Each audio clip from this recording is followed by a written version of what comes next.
नमस्कार। मैं कमलेश कबीर आपका हार्दिक स्वागत करता हूं इस नए एपिसोड में। आज हम बात करेंगे आम आदमी पार्टी के इतिहास की।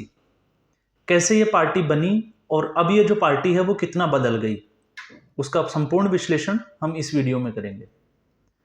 सबसे पहले हम बात करते हैं अन्ना हजारे की।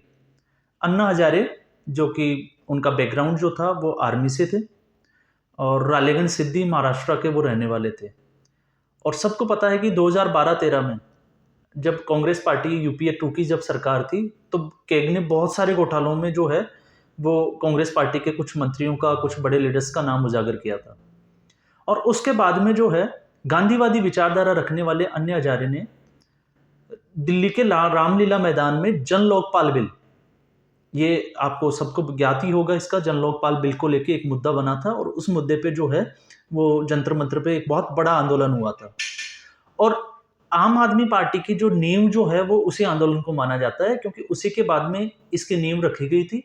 अक्टूबर 2012 में ये इसका प्रस्ताव लेके आए थे कि हमें जो है एक ऐसी पार्टी बनानी है जिसमें, अब यहाँ पे एक जो चीज मैं बता रहा हूँ उसको सोचने की बात है कि उसकी स्थापना इसलिए की गई थी कि कुछ लक्ष्यों को जो है पार्टी के जो संयोजक थे, इनका ये कहना था कि कुछ लक्ष्यों को जो है वो राजनीतिक पार्टी बना के ही हासिल किया जा सकता है, आंदोलन से कुछ नहीं होने वाला है।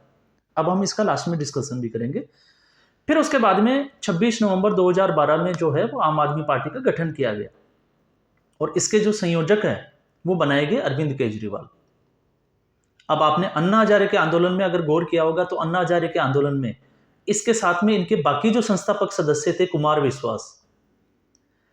विश्वास के अलावा आनंद कुमार, क्योंकि बहुत कम लोग जो हैं वो जानते होंगे आनंद कुमार को, लेकिन हम उनकी भी बात करेंगे। इसके अलावा साजिया इल्मी, किरण बेदी भी उस आंदोलन में हमें दिखाई दी थी और जनरल जो वीके सिंह थे वो भी हमें वहां पे दिखाई दिए। हालांकि किरण बेदी और वीके सिंह जो थे वो अन्ना हजारे के सपोर्ट में वहां थे, अरविंद केजरीवाल और इनके जो संस्थापक सदस्य थे उनके सपोर्ट में जो है वो वहां पे खड़े नहीं थे। इसके अलावा थे योगेंद्र यादव और प्रशांत भूषण। अरविंद केजरीवाल जो आईआरएस ऑफिसर रह चुके थे, आईआरएस ऑफिसर से उन्होंने रिजाइन किया और रिजाइन करने के बाद में वो अन्ना हजारे के जो आंदोलन थे उससे जुड़े और फिर उसके बाद में ये पार्टी का जो है वो विचार किया गया। इसके साथ में कवि, आपने देखा होगा जो स्टेज प्रोग्राम करते हैं, सबके अपने अपने राम राम और कृष्ण पे जो है वो वक्तव्य देते हैं, प्रोफेसर भी रहे हैं हिंदी के, वो उनका बोलना का जो अपना एक अंदाज है, कविताएं सुना के, गाने गा के, तो वो आपने देखा होगा कि अन्ना हजारे के आंदोलन में जो है वो स्टेज पे ज्यादा जो है माइक उन्हीं के हाथ में होता था। इसके अलावा प्रशांत भूषण जो है वैसे वो वामपंथी विचारधारा के हैं, लेकिन सुप्रीम कोर्ट के बहुत अच्छे अधिवक्ता हैं और उनके जो फादर थे वो भी बहुत अच्छे अधिवक्ता थे और ये ज़्यादातर जो है जो क्रिमिनल केसेस और करप्शंस के जो मैटर्स थे वो सुप्रीम कोर्ट में देखते थे। तो ये भी जो है वो पार्टी के उस वक्त के जो थे वो एक्टिव लीडर्स और साथ में जो है वो एक्टिविस्ट के साथ में संस्थापक सदस्य भी रहे। और एक चीज़ और मैं आपको बताना चाहूँगा कि इन्होंने जो है वो पार्टी को उस वक्त 1 करोड़ रुपए जो है वो चंदे के रूप में भी दिया था, ये प्रशांत भूषण ही थे। इसके अलावा योगेंद्र यादव को आप सब लोग जानते हो, क्योंकि किसान आंदोलन के बाद में वो वापस से एक्टिव हुए हैं, क्योंकि अभी जो है वो किसानों से रिलेटेड जो समस्या हैं उन पे वो काम कर रहे हैं। योगेंद्र यादव की खूबी ये थी कि उनका जो बात करने की जो शालीनता की जो स्टाइल थी वो सबको अच्छी लगती थी। वो भी इस पार्टी के संयोजक रहे, संस्थापक सदस्य रहे। उसके बाद में जो है वो पार्टी छोड़ दिया और उसके बाद में वो क्या कर रहे हैं अभी हम उस पर आते हैं। और साजिया इल्मी, तो इन लोगों ने मिलकर जो है वो पार्टी का गठन किया, एक पार्टी बनाई। अब पार्टी बनाई तो उनके मुद्दे क्या क्या थे हम उस पर बात करते हैं। तो इनके जो मुद्दे थे वो सबसे पहले था जन लोकपाल बिल लाना। क्योंकि इस पार्टी का जन्म ही जन लोकपाल बिल के ऊपर हुआ था, लेकिन इसकी महत्वाकांक्षाएं जो है वो सत्ता की हो गई और उसके बाद में जन लोकपाल का बिल का जो मुद्दा था ये बहुत पीछे छूट गया। आज आप देखोगे कि आम आदमी पार्टी के कोई भी नेता के मुंह से आप जन लोकपाल बिल के बारे में नाम भी नहीं लेंगे, वो आप नहीं सुनोगे कि जन लोकपाल बिल का क्या हुआ। अगर जन लोकपाल बिल केंद्र सरकार लागू नहीं कर पाई तो क्या आपने, दिल्ली में आपकी सरकार है, क्या आपने जो है वो जन लोकपाल बिल लागू किया? लेकिन नहीं किया, क्योंकि वो इस पर चर्चा ही नहीं करते। इसके अलावा उनके बड़े मुद्दे थे कि हम जो है वो वीआईपी कल्चर को खत्म कर देंगे। वीआईपी कल्चर में हम लाल बत्ती की गाड़ी, इसके बाद में इसके अलावा सुरक्षा, ये तमाम तरह के इनके मुद्दे हुआ करते थे। और फिर एक इवेंट कंपनी से ये मिलके आपको पता है कि इन्होंने जो है एक वही रूप धारण किया कि एक आम आदमी कैसे लगना है। तो आम आदमी की पहचान क्या होती है? पैरों में चप्पल, इसके अलावा चप्पल के अलावा एक ढीला सा पैंट शर्ट, हाफ बाजू का, गले में मफलर, और वो एक पूरा एक तैयार किया गया और लोगों को मैसेज दिया गया कि हम आम आदमी हैं। और उसी मैसेज के बाद में आपने देखा वीआईपी कल्चर खत्म करना, बच्चों की खस्में खाना कि हम लोग जो है वो सुरक्षा नहीं लेंगे, घर नहीं लेंगे क्योंकि हमें जरूरत ही 2 कमरों के घर की है। और फिर उसके बाद में जब ये सत्ता पे चीजें आई तो अब आप देखोगे कि आम आदमी पार्टी का कोई भी लीडर आप देखोगे उसके आगे पीछे, चाहे वो पंजाब स्टेट के सीएम हो या फिर अरविंद केजरीवाल हो, उनकी सिक्योरिटी में कितने कमांडो और कितनी गाड़ियां चलती है वो सबको पता है। ये बात करते थे कि हम लोग जो हैं वो घर नहीं लेंगे, 2 कमरों के घर से हमारा काम चल जाएगा। आज पोजीशन ये है कि शीश महल का मुद्दा जो है वो अरविंद केजरीवाल के गले की फांस बना हुआ है। क्यों? क्योंकि कोविड के उस समय पे जब पूरे देश में जो है वो इसकी महामारी की जो है वो लोगों की मौतें हो रही थी, हाहाकार मचा हुआ था, तब अरविंद केजरीवाल ने जो है वो अपने पुराना जो बंगला था उसको रिनोवेशन के नाम पे उसको तुड़वा के, उसके साथ में 8 बंगले जो है वो सरकारी कर्मचारियों के जो है सेक्रेटरीट के कर्मचारी अधिकारियों के उनके खाली करवा के, बहुत सारे पेड़ काट के और एक नया बंगला खड़ा कर लिया, जिसमें कई चीजें सामने खुलासा हुआ कि 8 लाख के जो है वो पर्दे हैं, 6 से 8 लाख के वहां पे जो टॉयलेट सीट के रिमोट वाले कमोड लगे हुए हैं, दरवाजा जो है वो अपने आप खुलता है, अपने आप बंद होता है। और फिर ये टाइम्स नाउ नव भारत ने ये मुद्दा उठाया और उसके बाद में एलजी ने जो है उसकी जांच के आदेश दे दिए। अब ये मुद्दा भी जो है वो सीबीआई के सॉरी सुप्रीम कोर्ट में चला गया और सुप्रीम कोर्ट ने इसके जांच के आदेश दे दिए। अब बात आती है इसके अलावा, तो इसके अलावा एक सबसे बड़ी बात ये करनी थी इस विश्लेषण में कि बाकी जो सदस्य हैं, जो संस्थापक सदस्य थे अरविंद केजरीवाल को छोड़ के, वो क्या है, वो क्या कर रहे हैं आज। तो आज हम उसी की बात करते हैं कि एक एक धीरे धीरे करते हुए जो संस्थापक जो सदस्य थे उन्होंने आम आदमी पार्टी क्यों छोड़ी। अब कोई खुल के तो ये बात करेगा नहीं पब्लिकली, कि पब्लिकली स्टेटमेंट तो नहीं देंगे कि उनके साथ क्या हुआ। लेकिन सबसे पहले हम बात करते हैं जब आम आदमी पार्टी का जब गठन हुआ तो उसके बाद में आम आदमी पार्टी ने दिल्ली विधानसभा का चुनाव लड़ा और दिल्ली विधानसभा के चुनाव में इनको सीटें मिली 28 और बीजेपी को सीटें मिली थी 32, अगर आपको पता हो। इसके अलावा 7 से 8 सीटें जो है वो कांग्रेस के खाते में गई थी। तो कांग्रेस पार्टी और आम आदमी पार्टी का ये था कि उस वक्त जब शीला दीक्षित की सरकार थी तो अरविंद केजरीवाल जो है वो जिसको कहते हैं कि ट्रक भर भर के शीला दीक्षित के ऊपर आरोप लगाते थे और भ्रष्टाचार में पूरी लिप्त सरकार बताते थे। लेकिन उसके बाद में जो कस्में खाते थे कि हम ना तो इनका सहयोग देंगे, ना इनको सहयोग देंगे, ना इनका सहयोग लेंगे, तो इन्होंने जो है वो कांग्रेस पार्टी से समर्थन मांगा और सरकार बनाई और उस सरकार को 49 दिन तक चलाया। लेकिन उसमें जब सरकार गिरी तो आम आदमी पार्टी ने ही अपने हाथ पीछे किए थे, कांग्रेस पार्टी ने उसका समर्थन वापस नहीं लिया था। सरकार गिरी, उसके बाद में वापस से दिल्ली को 2015 में आपने देखा होगा चुनाव में जाना पड़ा और उसमें जो है वो आम आदमी पार्टी को बम्पर सीटें मिली और अब जो है वो कांग्रेस का खाता भी नहीं खुला और आम आदमी पार्टी को अच्छी सीटें मिली और दिल्ली में जो है वो आम आदमी पार्टी की सरकार बनी। अब यहां से जब ये चुनाव हुए उससे पहले साजिया इल्मी ने एक आरोप लगाया आम आदमी पार्टी के कि इस पार्टी में जो है वो आंतरिक लोकतंत्र की कमी है। जो पार्टी अभी लोकतंत्र को बचाने की, डेमोक्रेसी खतरे में है, डेमोक्रेसी की हत्या हो रही है, इसको बचाया जाना चाहिए, और वही पार्टी आज इंडिया अलायंस का हिस्सा भी है जो भ्रष्टाचार के मुद्दे पे बात करती थी। उस वक्त साजिया इल्मी ने जो है ये आरोप लगाया कि इस पार्टी में आंतरिक लोकतंत्र की कमी है, इसलिए उन्होंने पार्टी छोड़ी। और 2015 के बाद में आपको पता है, क्योंकि 14 के जो इलेक्शन हुए थे लोकसभा के, उसमें साजिया इल्मी जो थी वो आम आदमी पार्टी की उम्मीदवार भी थी और उनके सामने थे बीजेपी के वीके सिंह, लेकिन वीके सिंह से उनको हार का सामना करना पड़ा और बाद में तो आपको पता ही है कि साजिया इल्मी ने जो है वो आप छोड़ के जो है वो भारतीय जनता पार्टी की सदस्यता ग्रहण कर ली। तो ये थी साजिया इल्मी। इसके अलावा थे आप कुमार विश्वास जो एक कवि थे, बड़ी अच्छी कविताएं पढ़ते हैं, उनके स्टेज प्रोग्राम भी आते हैं, मैं भी उनकी कविताएं सुनता हूं और मैं उनको पसंद भी करता हूं, बड़े अच्छे लगते हैं। लेकिन उन्होंने भी पार्टी छोड़ दी। अब पार्टी छोड़ने के पीछे राज्यसभा की उनकी मंशा जो थी वो साफ थी कि उनको जो है वो राज्यसभा का सांसद बनाया जाना चाहिए। और क्यों नहीं हो, क्योंकि संस्थापक सदस्य थे, उन्होंने अन्ना हजारे के आंदोलन में भी अपना पूरा सहयोग दिया था। और आम आदमी पार्टी के लिए, जिसको कहते हैं कि युवाओं में जोश जो पैदा करते थे, उसके लिए आम आदमी पार्टी के लिए जो क्रेज जो पैदा किया, उसका पूरा क्रेडिट कुमार विश्वास को जाता है। लेकिन उनको सांसद बना के राज्यसभा में नहीं भेजा गया। और उसके बाद में एक और उनका जो बाद में उन्होंने खुलासा किया कि जब आर्मी ने सर्जिकल स्ट्राइक की थी तो अरविंद केजरीवाल जो थे उनसे चाहते थे कि सबूत मांगे जाए और इसके खिलाफ जो है वो बोला जाए, लेकिन उन्होंने बोला कि मैं कुछ भी हो जाए देश के खिलाफ नहीं बोलूंगा। तो ये कुछ चीजें हुई, उनमें अनबन हुई और आम आदमी पार्टी उनको छोड़नी पड़ी। ये दूसरे संस्थापक सदस्य जिनकी हम बात कर रहे हैं। और उसके बाद में आपने देखा होगा कि पिछले ही साल जो है वो पंजाब सरकार ने उनके ऊपर एक केस लगाया और पंजाब की पुलिस उनको अरेस्ट करने तक पहुंच गई थी।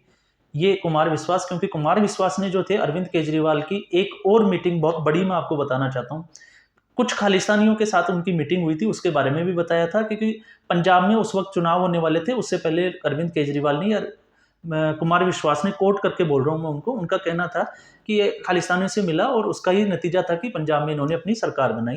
ये दूसरे आरोप थे। और उसके बाद में कुमार विश्वास ने भी आम आदमी पार्टी छोड़ दी। अब आते हैं प्रशांत भूषण और योगेंद्र यादव। प्रशांत भूषण और योगेंद्र यादव जो थे वो टिकट कमेटी के भी मेंबर थे। जो टिकट जो देना था, आपको पता होगा कि उस वक्त ये चलते थे कि हम जो टिकट देंगे किसी भी कैंडिडेट को, तो पहले हम उसका 3 चरणों में अलग अलग तरीके से उसका वेरिफिकेशन करेंगे और फिर उसके बाद में टिकट देंगे। और इसके अलावा जन लोकपाल बिल और भी इनके बहुत से मुद्दे थे जो इनकी समन्वय समिति के जो थे पास में थे।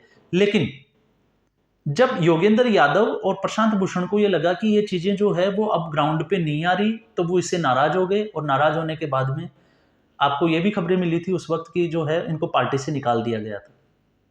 उन्होंने पार्टी छोड़ी नहीं थी, बात ही आई थी कि उन्होंने पार्टी से निष्कासित कर दिया गया। और क्यों कर दिया गया, अब आप अंदाजा लगा सकते हो, क्योंकि धीरे धीरे एक एक संस्थापक सदस्य जो है वो इस आम आदमी पार्टी से आउट होता जा रहा है। तो योगेंद्र यादव, उन्होंने बाद में स्वराज पार्टी बनाई और अभी जो है वो किसान आंदोलन में आपको पता है एक्टिव थे। और अभी भी वो किसानों की समस्याओं को लेकर कई जगह जो है, क्योंकि उनकी जो है विचारधारा आंदोलनकारी विचारधारा है। प्रशांत भूषण जो एडवोकेट थे और करप्शन के जितने भी मुद्दे होते थे उनमें जो है वो प्रशांत भूषण का ही स्पीच होता था अन्ना हजारे के आंदोलन में। तो उनका सहयोग लिया और उनके सहयोग से इनको मजबूती भी मिली। और सबसे बड़ी बात यह थी कि जब आम आदमी पार्टी की शुरुआत थी, जब इनके पास पैसे नहीं थे, तो 1 करोड़ का चंदा भी प्रशांत भूषण ने दिया था। लेकिन आज प्रशांत भूषण का कहीं नाम भी नहीं है। इसके अलावा एक एक्टिविस्ट वैज्ञानिक, राजनीतिक वैज्ञानिक जिसकी हम बात करते हैं, आनंद कुमार, मेरे ख्याल से आपने नाम ही नहीं सुना होगा। आनंद कुमार बड़े अच्छे एक लीडर माने जाते थे, राजनीतिक विशेषज्ञ थे। वो भी जो थे वो फाउंडर मेंबर थे आम आदमी पार्टी के। लेकिन उन्होंने भी जो है वो पार्टी से इस्तीफा दे दिया। और पार्टी से इस्तीफा इसलिए दिया क्योंकि उनका भी यही आरोप था कि इस पार्टी में जो है वो आंतरिक लोकतंत्र नहीं है, डेमोक्रेसी बिल्कुल भी नहीं है। इसका मतलब ये था कि ये पार्टी जो है वो किसी एक व्यक्ति के विचारों पे काम करने वाली बन गई थी, क्योंकि उस आदमी की विचारधारा जो थी वो महत्वाकांक्षी हो गई। और महत्वाकांक्षी होगी तो बाकी जो फाउंडर मेंबर्स थे उनको नजरअंदाज किया जाने लगा।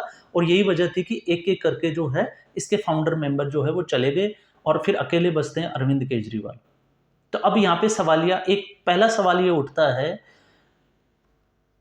एक आदमी गलत हो सकता है या बाकी सारे गलत हो सकते हैं? क्योंकि अगर हम फैमिली की बात करें, हमारी फैमिली में या हमारे समाज में, अगर एक आदमी का किसी एक आदमी के साथ रिश्ता टूट जाता है तो हम मानते हैं कि हो सकता है इसकी गलती हो या उसकी हो। लेकिन एक ऐसा बंदा जिसका हर किसी रिश्तेदार से रिश्ता जो है वो टूटता जा रहा है, इसका मतलब रिश्तेदार गलत नहीं हो सकते, उस आदमी में कोई ना कोई कमी है।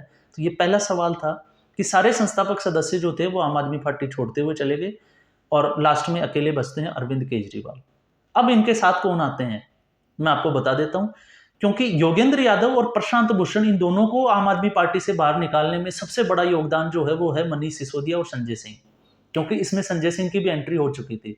और संजय सिंह के बारे में कल संजय सिंह जो है वो जेल में चले गए, हम उस पर आएंगे। उससे पहले हम एक बात करते हैं कि संजय सिंह पे पहले भी एक आरोप लगे थे कि ये जो है वो शुभम टाकीज के बाहर जो है वो ब्लैक में टिकट बेचते थे। अब ये बात कितनी सच्चाई है हम उसकी बात नहीं करेंगे, लेकिन ये इनके ऊपर आरोप लगे थे।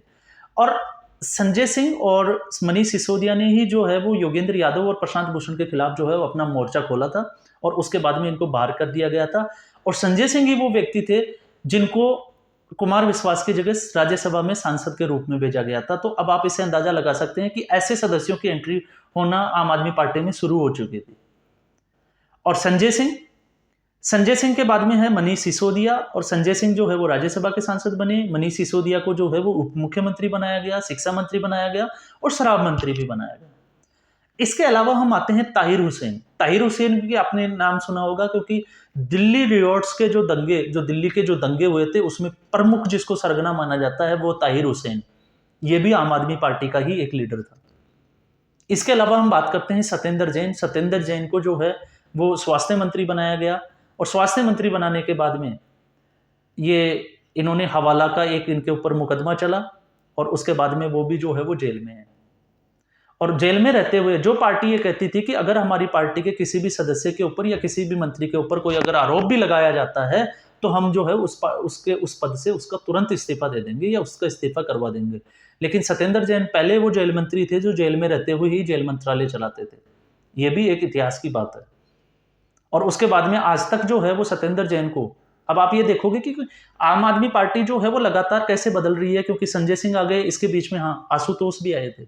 आपको पता है आशुतोष जो सत्य हिंदी, आपको पता ही होगा, सत्य हिंदी एक न्यूज चैनल वो यूट्यूब पे चलाते हैं।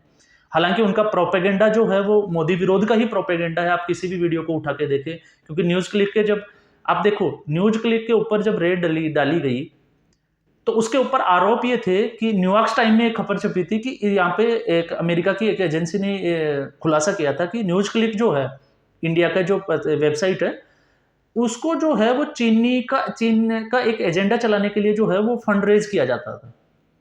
उसके आरोपों के बाद में इसके ऊपर जो है वो 2021 के बाद में रेड भी डाली गई थी, और कल भी एक रेड डाली थी। लेकिन सत्य हिंदी वाले जो है वो फिर डेमोक्रेसी खतरे में है और सुप्रीम कोर्ट तक ये पहुंच गए। लेकिन जब सुधीर चौधरी के ऊपर कर्नाटक सरकार ने जब मुकदमा चलाया तो इन लोगों का कोई स्टेटमेंट नहीं आया, क्योंकि इनको ये लगता था कि अभी अच्छा हो रहा है। और आशुतोष वो है जिनको पत्रकार को, आपको पता होगा, पहले भी एक यूपी के एक मंत्री ने जो है काशीराम, मेरे ख्याल से काशीराम ही होगा उनका नाम, उन्होंने जो है इनको थप्पड़ जड़ दिया था। और उसके बाद में जो है ये बड़े अच्छे पत्रकार माने जाते थे। फिर इनकी महत्वाकांक्षा भी जो है वो बड़े पदों पे जाने की, राजनीति में आने की, और फिर उसके बाद में आम आदमी पार्टी से उनको निकाल गया और आजकल उनका क्या हाल है ये सबको पता है।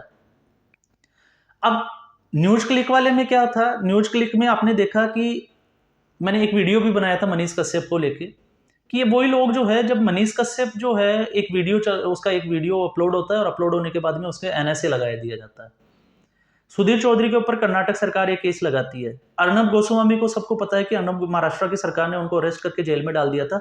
लेकिन तब ये जो है रवीश कुमार हो गए, आशुतोष हो गए, ये कुछ ऐसे लोग थे जो इसको कार्रवाई को सही बताते थे कि उनके ऊपर जो है ये कार्रवाई होनी चाहिए। लेकिन जब ये कार्रवाई अब उनके ऊपर जा रही है तो अब ये दुम दबाए बैठे हैं और ये सुप्रीम कोर्ट तक पहुंच गए। और सुप्रीम कोर्ट में इन्होंने एक अर्जी दी है, एक एप्लीकेशन दी है और हस्तक्षेप की मांग की है कि अगर ऐसा हुआ तो ये मीडिया को खत्म कर दिया जाएगा, लोकतंत्र का जो है वो खात्मा हो जाएगा, हत्या हो जाएगी। ये आशुतोष भी जो है इसके मेंबर रहे हैं। तो एक फाउंडर मेंबर की हमने बात की, योगेंद्र यादव की, प्रशांत भूषण की, इसके अलावा कुमार विश्वास, साजिया इल्मी, साथ में स्टेज शो किया, स्टेज पे जो थे अन्ना हजारे के साथ में।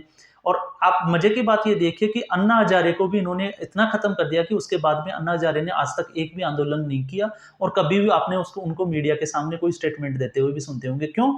क्योंकि उनके ही आंदोलन का फायदा उठा के ये एक राजनीतिक पार्टी बनी, और आज इस राजनीतिक पार्टी की मंशा कहां तक पहुंच गई है जग जाहिर है। क्योंकि दिल्ली की जनता में जो पार्टी ये कहती थी कि नशा हम खत्म करेंगे, उन्होंने जो है वो हर गली में, मोहल्ले में जो है वो शराब के ठेके खुलवा दिए। तो यहां से अब हम आते हैं, ये हमने फाउंडर मेंबर की बात की, अब हम बात करते हैं अभी जो मेंबर चल रहे हैं उनका क्या इतिहास है।